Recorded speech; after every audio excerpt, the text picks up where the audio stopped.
Halo semuanya, Assalamualaikum warahmatullahi wabarakatuh. Selamat datang dalam mata kuliah Metodologi Penelitian Komunikasi.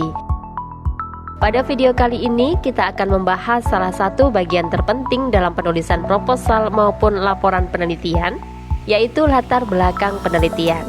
Sedangkan pada artikel ilmiah, latar belakang penelitian biasanya disebut dengan pendahuluan. Latar belakang teman-teman merupakan fondasi yang akan menjelaskan mengapa penelitian kita penting untuk dilakukan. Sekali lagi, latar belakang menjadi bagian yang akan menjelaskan mengapa penelitian kita itu penting untuk dilakukan. Bisa dikatakan, tanpa latar belakang yang kuat, penelitian akan terasa lemah dan tidak meyakinkan. Pada pertemuan minggu lalu kita sudah membahas tentang fungsi dan juga komponen isi latar belakang. Untuk itu pada pertemuan kali ini kita langsung masuk pada teknik penyusun dan menuliskan latar belakang seperti apa. Baik, kita langsung ke struktur latar belakang. Secara umum, latar belakang penelitian terdiri dari beberapa bagian berikut. Yang pertama, konteks umum.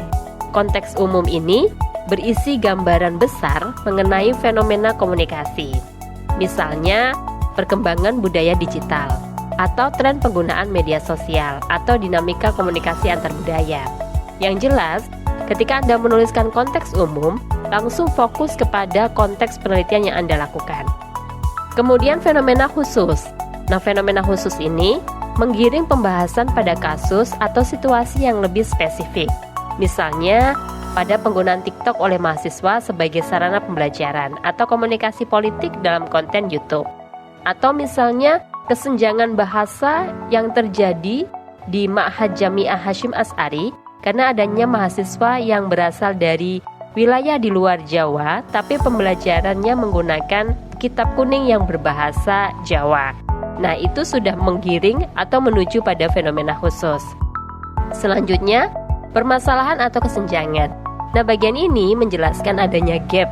Gap ini adalah apa yang sudah ada di teori atau penelitian sebelumnya dan apa yang belum terjawab. Jadi permasalahan atau hal-hal yang memang belum dibahas itu yang nantinya akan menjadi gap penelitian pada penelitian kita. Kemudian urgensi penelitian. Di sini penulis harus menegaskan mengapa penelitian ini penting baik secara akademis maupun praktis.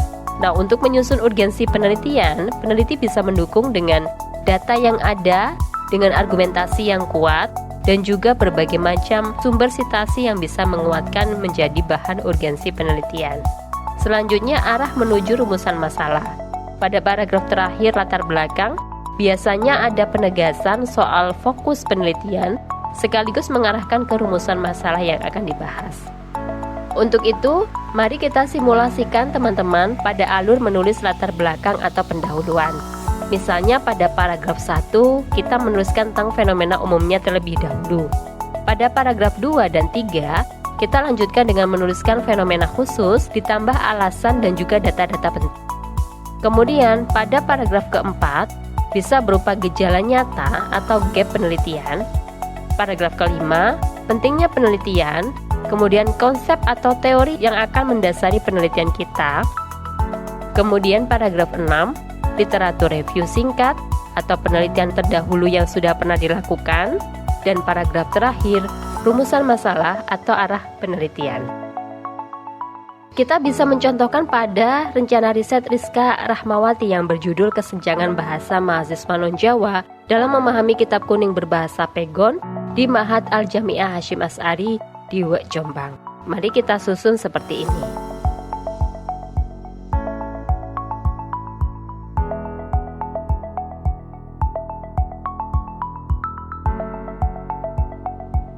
Kita sudah melihat contoh pada rencana riset Rizka Rahmawati yang berjudul Kesenjangan Bahasa Mahasiswa Non-Jawa dalam memahami kitab kuning berbahasa Pegon di Ma'had Jami'ah Hasyim Asy'ari di Jombang.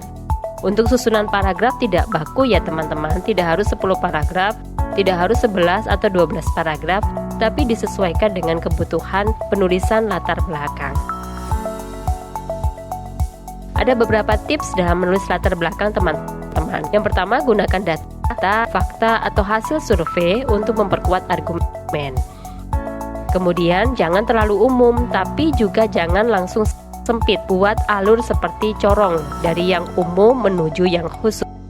Kemudian perhatikan transisi antar paragraf agar pembahasan menjadi mengalir dan logis. Jadi antar paragraf menjadi berurutan atau terpadu. Hindari bahasa yang bertele-tele dan gunakan kalimat yang efektif.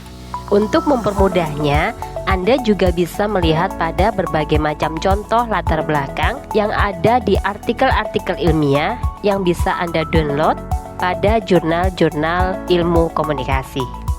Baik, itu saja teman-teman. Kita sudah membahas bagaimana menuliskan latar belakang penelitian dalam metodologi penelitian komunikasi, mulai dari fenomena, kemudian gejala nyata atau gap penelitiannya, kemudian teorinya, literatur review, hingga rumusan masalahnya. Semoga penjelasan ini bermanfaat dan bisa langsung Anda praktikkan dalam penulisan proposal penelitian, khususnya menyusun latar belakang. Terima kasih, sampai jumpa pada pertemuan berikutnya. Wassalamualaikum warahmatullahi wabarakatuh.